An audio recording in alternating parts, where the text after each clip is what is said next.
Hello, this is Adrian Shepard from Springtime Nations. I'm here with Mark Vandermaas of the New Brunswick Free Province Project.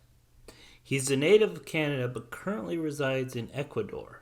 Just quickly, I know that Ecuador is experiencing a political crisis right now. Just out of curiosity, do you see any effects of this in your day-to-day life? Not so far. So far, what's happened in Ecuador is the leftists have been, as they are everywhere, they constantly have been pushing and pushing.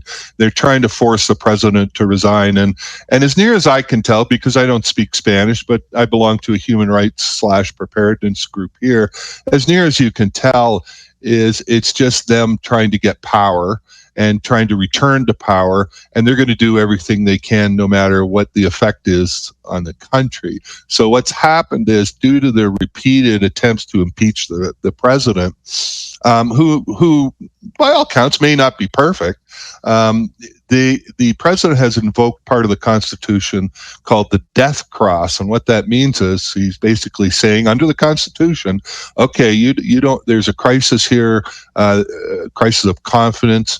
We're going to dissolve the legislature. We're going to have an election in 6 months or 5 months, can't remember what it is. And in the meantime, he gets to rule by decree. And so that's what's going on here. There is not, we've had, last year we had, about a week or 2 week long strike. But it's hard to know what's going on. We're surrounded. We love Ecuador, but the problem with Ecuador, of course, is we're in part of the world that is basically, we're surrounded by kind of Venezuela, Colombia, which just elected a leftist guerrilla as president. South of us is Peru, which is undergoing some turmoil due to the communists, and of course Brazil just went pretty far left as well. So we have a very strong constitution here, far better than the one in Canada. So, but no, everything's fine. We're not, everything. Life is good here. We don't have any problems, but there could be clouds on the horizon if the leftists win the next election, which they may well do.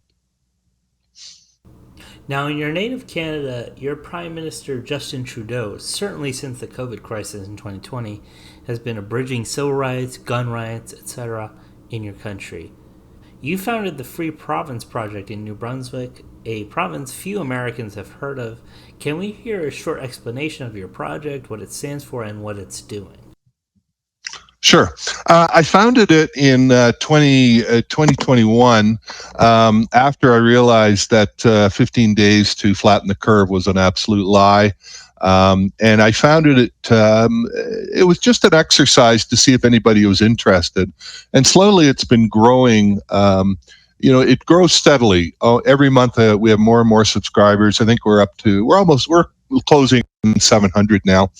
And it really kind of got kicked into higher gear about a year ago when people from the New Hampshire Free State Project movement came on board and have been advising us and moving things forward. So our goal is basically, we're just plagiarizing the Free State Project, but in a Canadian context, and we try to emulate what they're doing. So our mission is to build the first free province refuge in Confederation, and that's our term for the amalgamation of all these different regions and provinces that became Canada, by facilitating the movement of freedom-loving Canadians to New Brunswick. And the goal is to restore, expand, and defend liberty. So the concept is identical to the Free State Project, and that was started 20 years ago, as I'm sure you know, by Jason Sorens. And he had this simple idea: what if, instead of losing elections all over America, we had libertarians move to a small state and take political control? And of course, they've turned New Hampshire into the freest state in America. So we're trying to duplicate that, and with assistance from volunteers from the state, in particular Derek Prue, who was featured at this year's Pork Fest. So that's basically the concept: a concentration of liberty lovers in one small province. And for various reasons, New Brunswick is really ideal for that project. A Canadian Free State Project. Well, you recently came back from the Porcupine Freedom Festival held by the Free State Project in New Hampshire. The Porcupine Festival. Oh yeah, that was pretty wild. It's a week-long festival. It's probably I refer to it as probably the greatest liberty festival in the world, put on by the greatest freedom organization in the world, and it was pretty wild. It was a new experience, and I don't think anybody knows how unfree they are, especially in Canada, until you've been to PorcFest, because it is really quite incredible. I mean, for us in Canada, for example, just firearms. I mean, as you said, we have Trudeau. He has effectively banned handguns in Canada. You can't buy them, you can't sell them, you can't bequeath them, you can't give them away. In one generation, they're all going to be gone, and he's coming after the long rifles. Well, then I go to PorcFest, and I think the most memorable picture that I took was of this guy named Ron Rule's Jeep, and he's got a seat in the back, and on the roof is mounted an AR platform with a 100 round drum magazine on it with the video sighting scope on it. And of course, I took some pictures of him and the Jeep. And of course, it symbolizes everything that Canada is not. He has the freedom to drive that thing around New Hampshire. And of course, there are all kinds of people there with various firearms, handguns. My wife shot a handgun for the first time in her life. And so, but I also I was invited to speak about exactly this topic. I was with Dennis Pratt and Derek Prue. We were talking about, why there can't be multiple free state or free province projects in other states, because a very common question is, well, why can't I just do that in my province where there's 5 million people? And so most people, we talked about this, how most people talk about freedom, but most people aren't willing to pay a price for it. And that, includes, I mean, most people won't even move for freedom. They'll stay in their communist state or province. We'll just keep it to Canada for a second. They'll stay there and suffer rather than be inconvenienced of moving. So we learned a lot. I mean, it was great to be with them. We learned some lessons from them.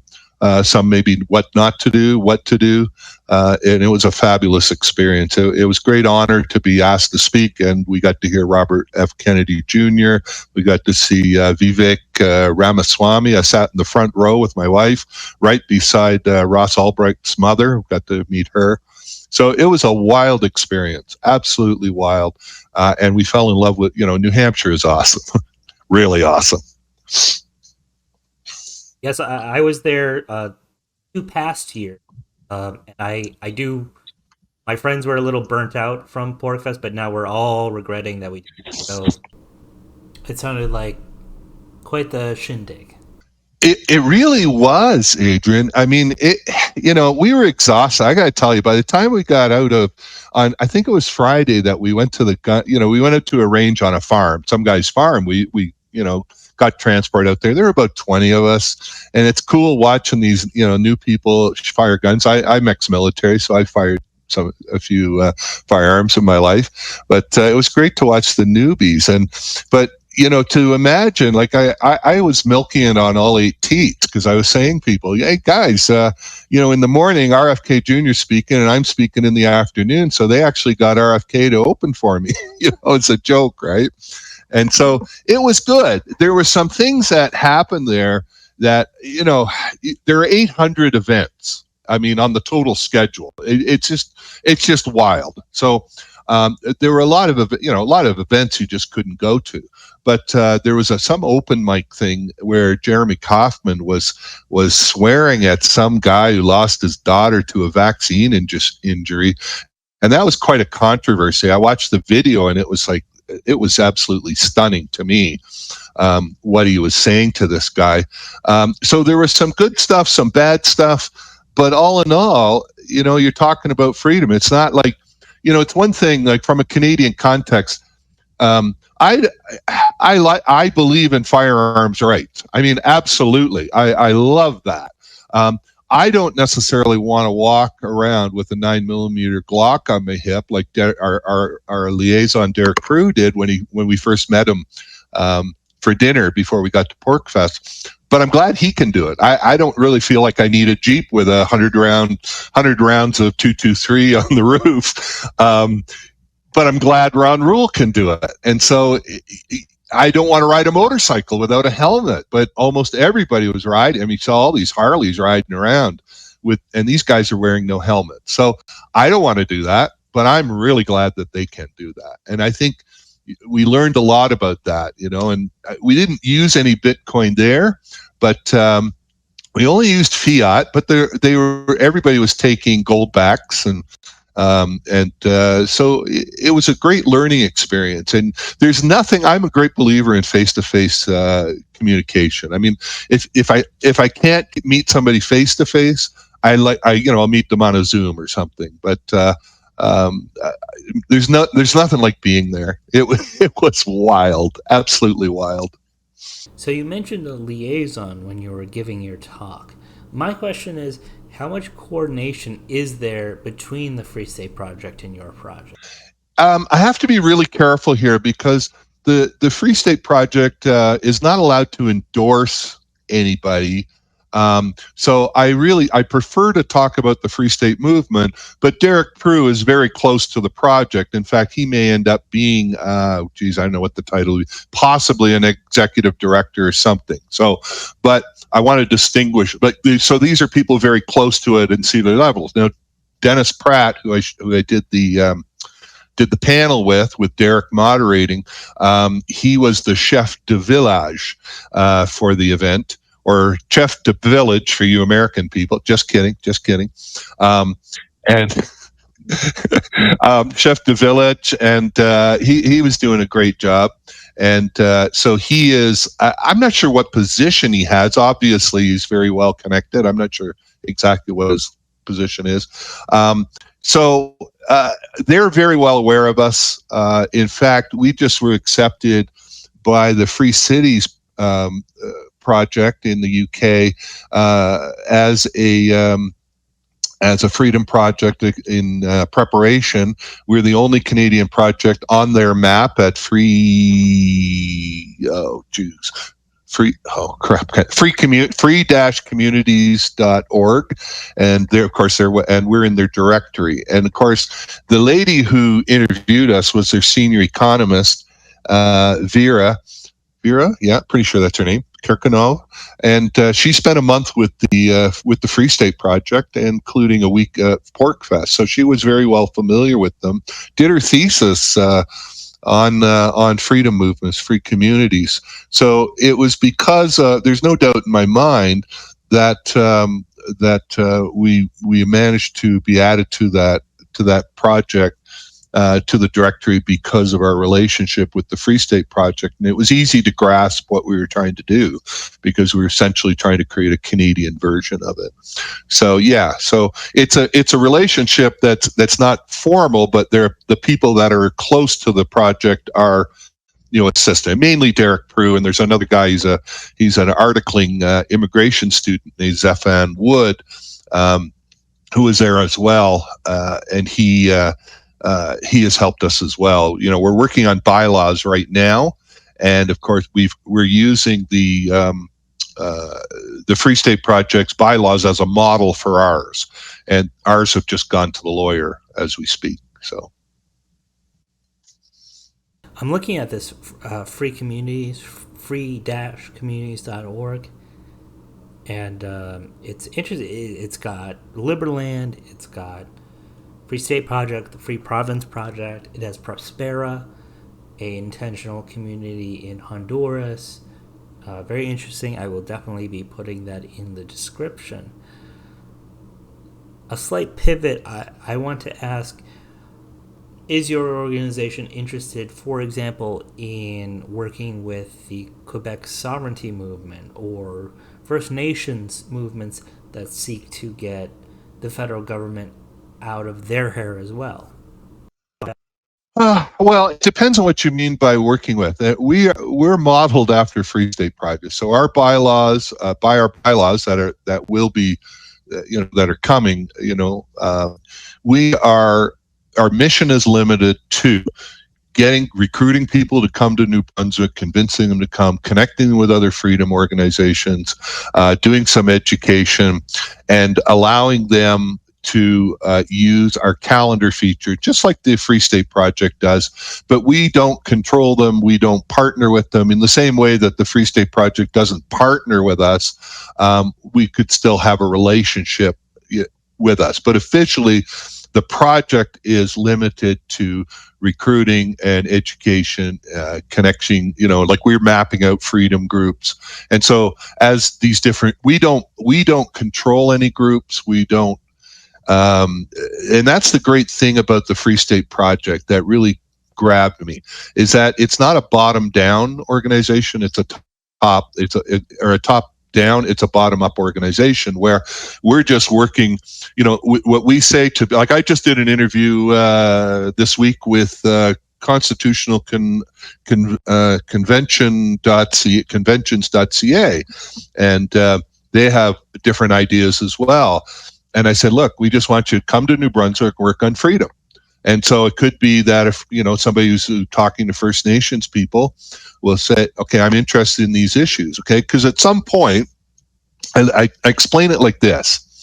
As we gain influence through the migration of people into the province, where the MLAs, our members of the Legislative Assembly, are really forced to listen to us or face defeat. I mean, when we get to that point, we will gradually get to the point where, let's say, for example, we're going to deal with education. Okay. Well, by the time we get there, we're talking 5 to 6 years away, and we're going to say, okay, great, we have this group over here that's working on it. Thanks for calling. These are the experts right here. Here are some thoughts of ours, but here are the experts. And it's the same with the First Nation stuff. We're going to need people to work on that issue and try and bridge the gap there. So in New Brunswick, I don't think any of the land was under treaty. I don't think any of it's treaty land. I could be wrong, but it's not up to us to be the experts. We need to find the experts who know how to deal with First Nations people and deal with them. And I was asked about this, once before by some people on a podcast, and the answer for me is I don't believe in blood-based communities. I don't think rights should be dependent on what kind of blood flows through your veins and what your heritage is. And so the problem in Canada, by enshrining Native rights into the Constitution, is, as one Native guy actually said to me at a conference that I spoke at out in Calgary, he said, for me to be equal to you, I would have to give up some of my rights. And that's the problem when you start enshrining blood into a constitution. It's a very dangerous, divisive way to do it. I understand why some people thought it was a good idea. So my answer to that would be, although I'm not in control, you have to understand, Adrian, it's not me that's going to decide. I'm not going to be the premier.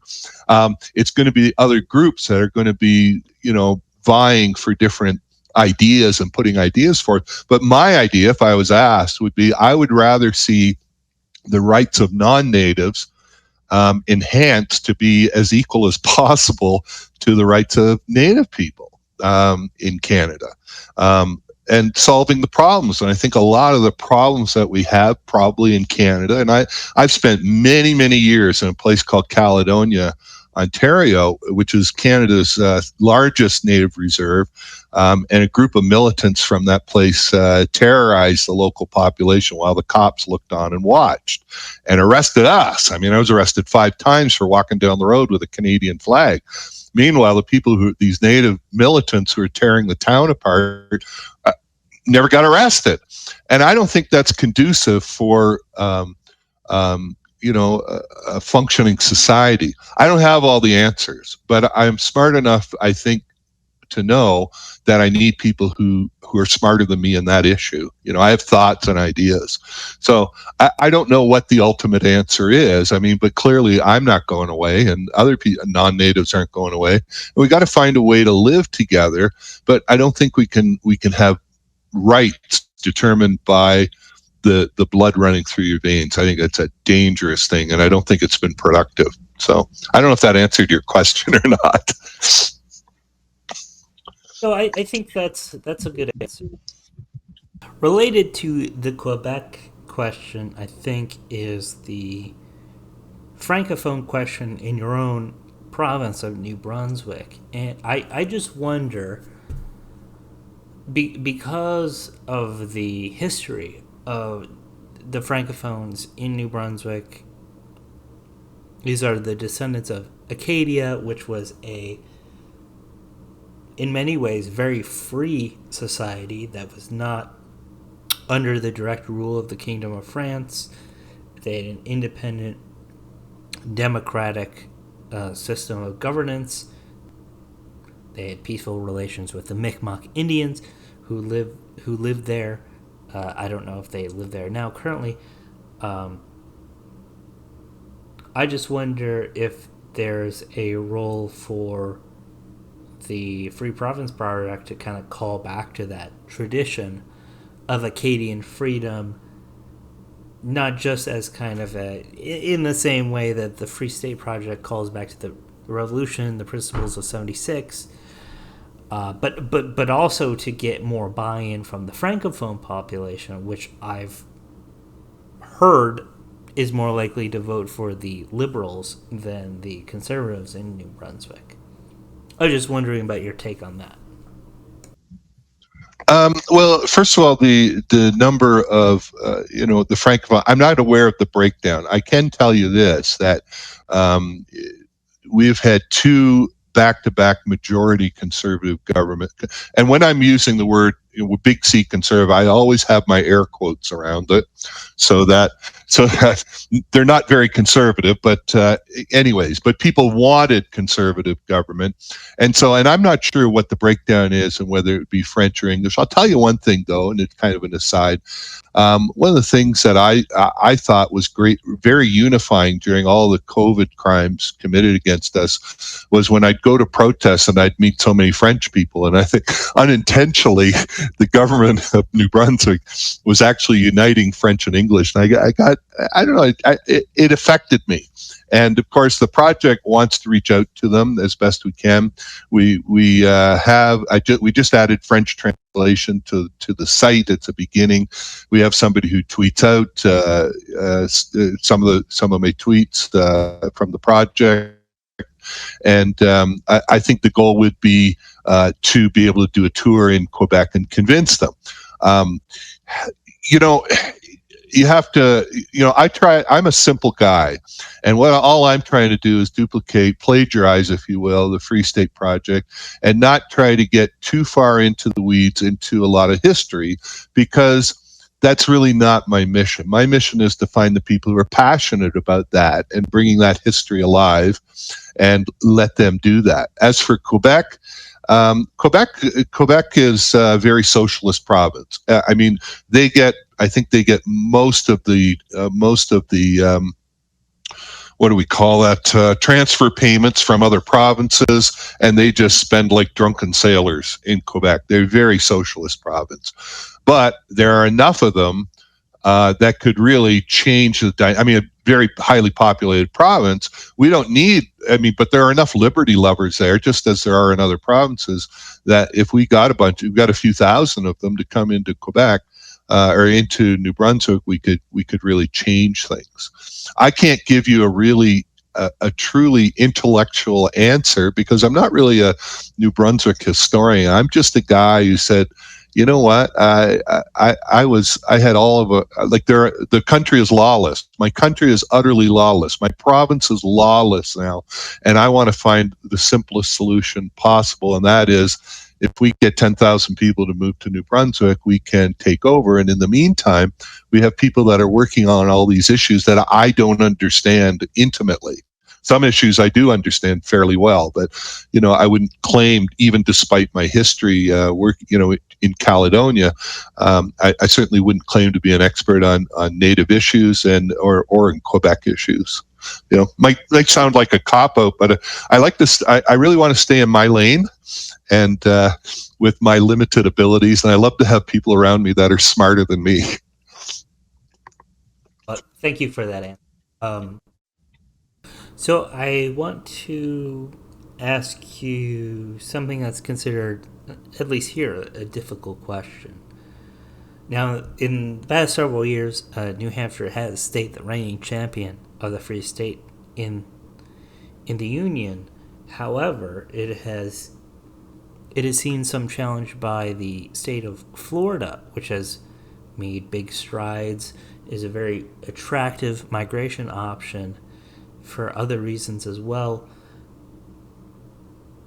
In the same vein, last year, Daniel Smith of the United Conservative Party of Alberta has laid out an Alberta sovereignty law, which, as far as I can tell, is basically the Canadian form of nullification of unconstitutional federal laws within Alberta. With developments like this, is Alberta the Florida to New Brunswick's New Hampshire? Oh, it's actually not a difficult question at all. I just wrote an article on nbfree.ca in the news section. It's the latest article. It's called "Excited About Alberta? Don't book the moving truck until you read this." And so I have said from the beginning, because Derek Prue and I have had this discussion about Florida. So when I first met Derek Prue, I didn't really understand a lot about New Hampshire's success, why it was successful, and so we talked about Florida, and nobody in Canada would ever think about New Hampshire being this fabulously free state, because like all good Canadians, we all want to live down where it's warm on a beach, right? It's natural, and so we never saw New Hampshire as a freedom thing. So I thought, well, it might be hard to sell. And then he started explaining to me why New Hampshire was freer. And basically it boils down to enshrining in legislation the things that will keep New Hampshire free beyond the changing of a governor. See, once you lose DeSantis, Florida will probably may well revert back to where it was. But it's like for example, New Hampshire has passed legislation that forbid the governor from declaring a state of emergency. There's now a panel, I think, of 4 people that have to decide on that. And I think New Hampshire is fundamentally freer because they've enshrined in legislation versus diktats, and maybe that's not fair, or decrees by governor. Okay, and of course DeSantis has done great things. So let's talk about the great Texas of the North, shall we? Texas of the North, and that's what the perception is, even among Canadians. But I'll give you the punchline first. If I were a communist, I would be booking a moving truck to Alberta so I could be there when the glorious revolution finally is attained. That's how I see Alberta. I from the beginning, I've said all along that Alberta, I do not believe, can ever be the true freedom solution, because there are way too many socialists in Alberta. Way too many. Even when we started the project, there were about 620,000 people who voted the New Democratic Party, which would be farther left than Trudeau's near Marxist party. They're radical. They almost destroyed the province, bankrupted it, destroyed businesses, and they were voted out. And it was a United Conservative Party under Klein. No. Can't even think of his name right now. Anyways, he was the leader, and people got tired of him, so they voted in Daniel Smith. But 5 minutes ago, Alberta was arresting pastors on their knees in the rain on busy highways, and it was bad. So I didn't see them as a solution, but I hoped they would be a solution, because you know what? If Alberta was a wonderful freedom solution, and they were just a short ways away from gaining, seceding or creating, what I would call a free province that told the federal government to buzz off, I'd be happy to close down the New Brunswick Free Province and say, hey, project, and hey, go there. So here's the last election. We just had an election in Alberta, as you know, and here's the results. And now I don't have the results right in front of me. I can get them if you want, but they're right on the front page at. They're in the article, and I think let me just see if I got them right here. Hang on, nbfree.ca, and let me just see if I put them up there. I did. I had to update our website. Is Alberta the freedom solution? Okay. So basically what happened is in the last election, so imagine everything that our federal government has done to Canadians in as you say, abusing human rights, and in my opinion, committing crimes against humanity, against millions of people, and especially against Alberta, trying to destroy their whole oil and gas industry. Here's what happened in the 2023 election. There were 140,000 fewer votes cast. So, in other words, despite all of the pain that has been inflicted in Alberta on Albertans, 140,000 fewer people showed up to vote. And the NDP the communists received 156,000 more votes, and they gained 14 seats in the legislature. The United Conservative Party received 113,000 fewer votes, and they lost 14 seats. Now, the UCP still has a majority, but you are so far away now from even the thought of secession. That's not even possible. I can't see that ever happening in my lifetime now, and it's just can't happen.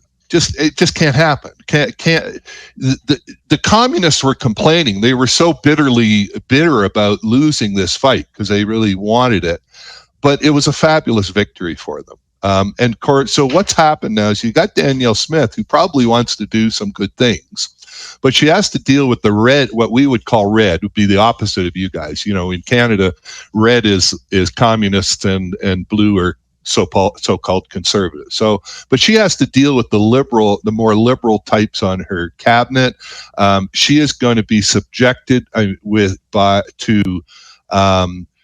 constant turmoil. Just whatever they did to Trump, they're doing to Danielle Smith right now. And so she's going to be reasonably limited, although she could do whatever she wants. And I think a sign of that, of just how limited she's going to be. And there's a woman in Alberta right now, Sheila Lewis, who's dying. She needs a double lung transplant. She was taken off the transplant list because she refused to get vaccinated because she'd already had COVID. And so they've taken her off the list. She has gone all the way up the court system, through Alberta's courts, all the way up to the Supreme Court of Canada. She's lost every step of the way, and the Supreme Court of Canada refused to hear her appeal from a dying woman.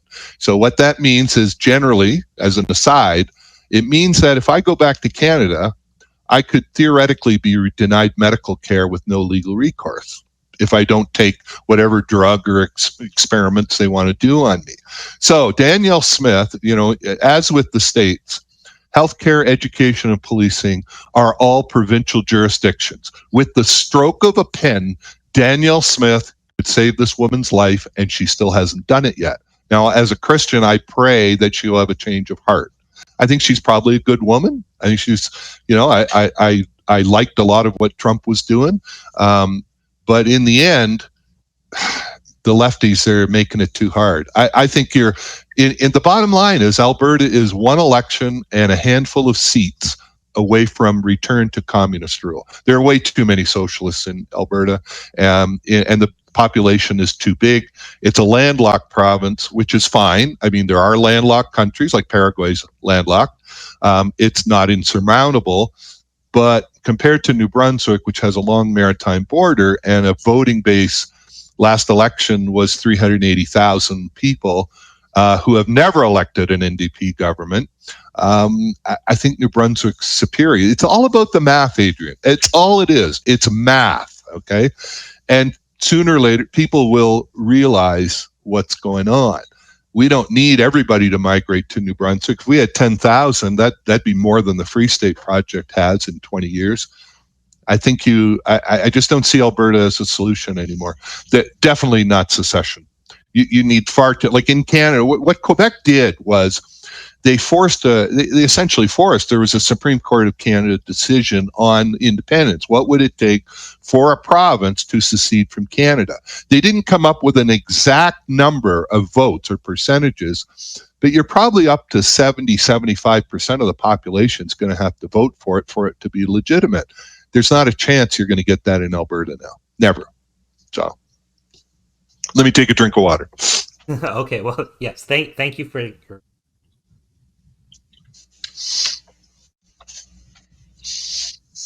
Yeah, it's a puzzler, right? Because everybody thinks,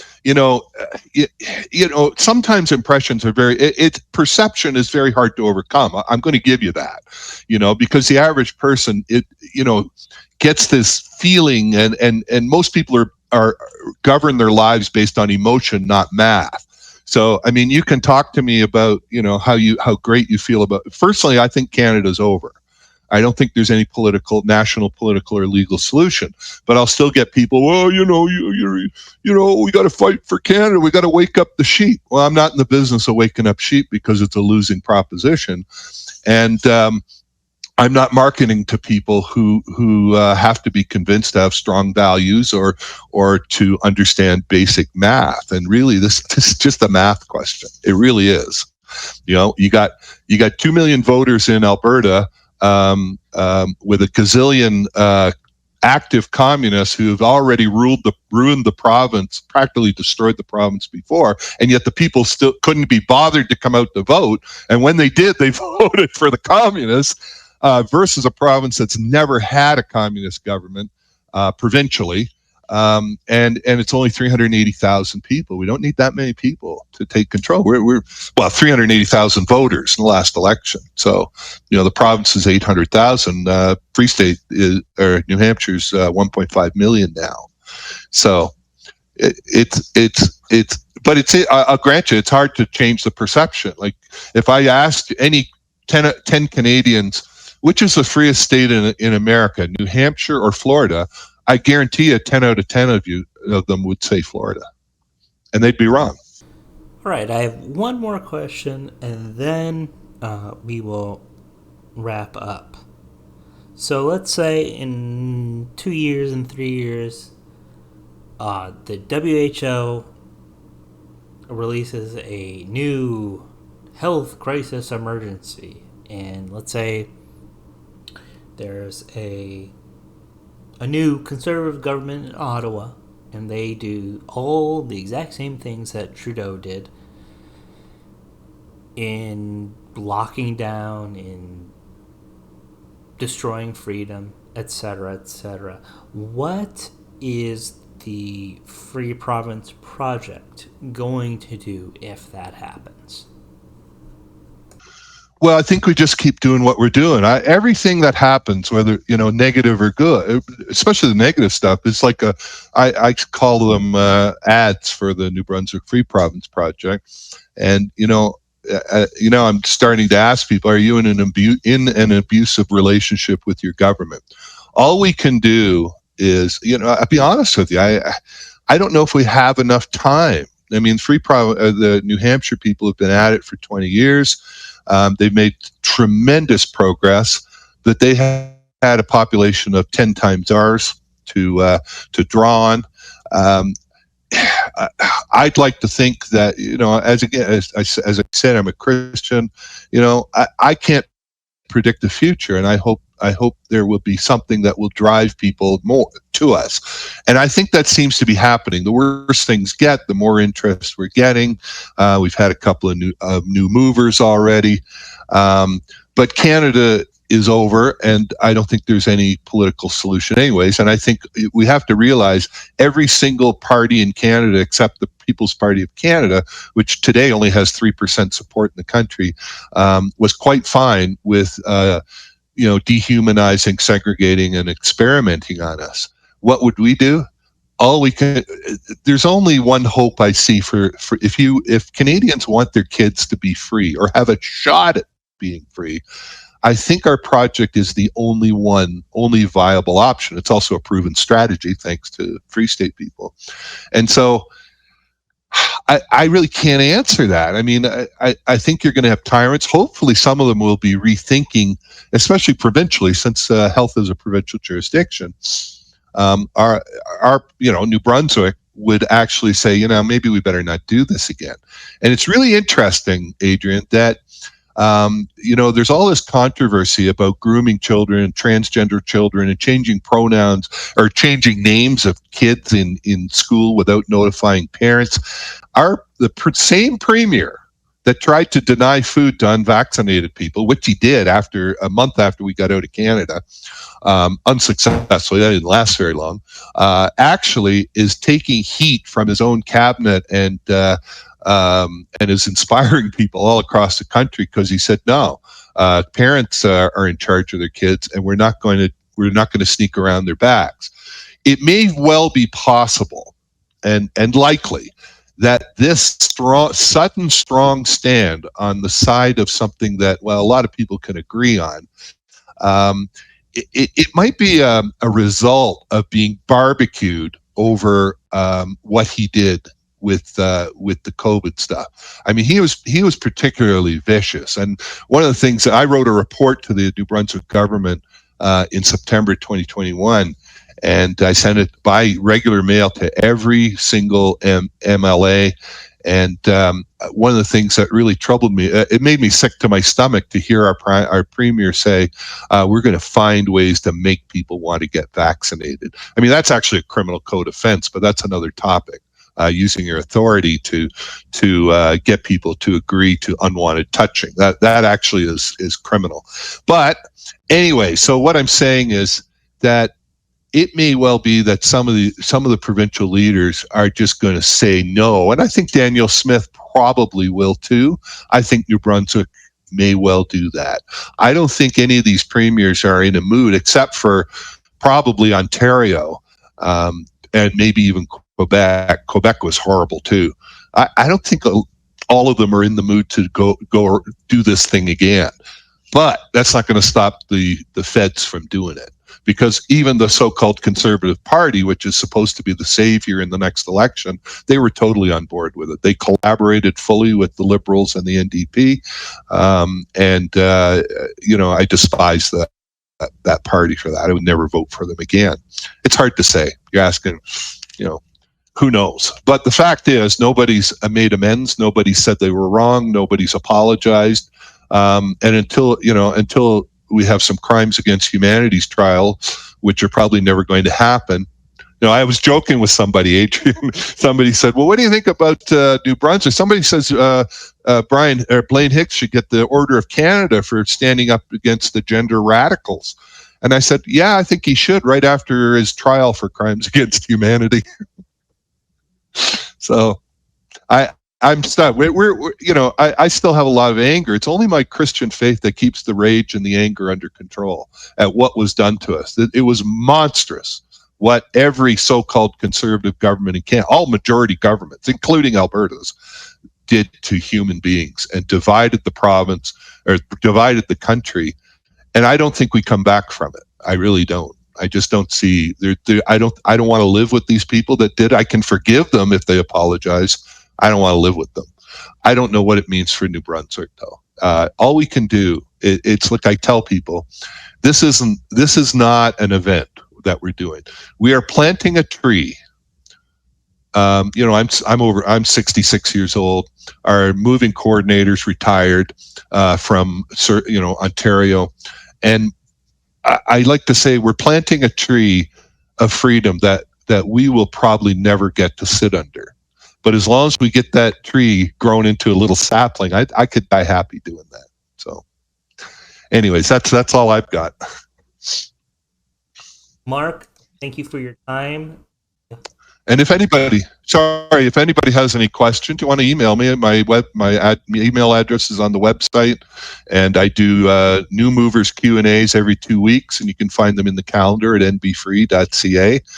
Glad to talk to you, and don't have to agree with me, but I'm glad to talk to you. And I really appreciate you, Adrian, for the interest and for doing this. So thank you so much.